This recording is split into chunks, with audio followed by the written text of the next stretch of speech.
കവികൾ ചൊല്ലിയ കഥയിലെ ഹരിഹരനു നൽകിയ സുകൃതമേ സ്വാമി.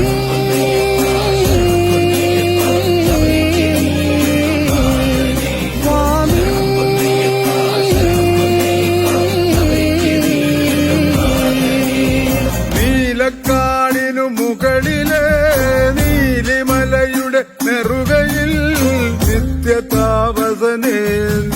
എന്നയ്യനയ്യപ്പൻ.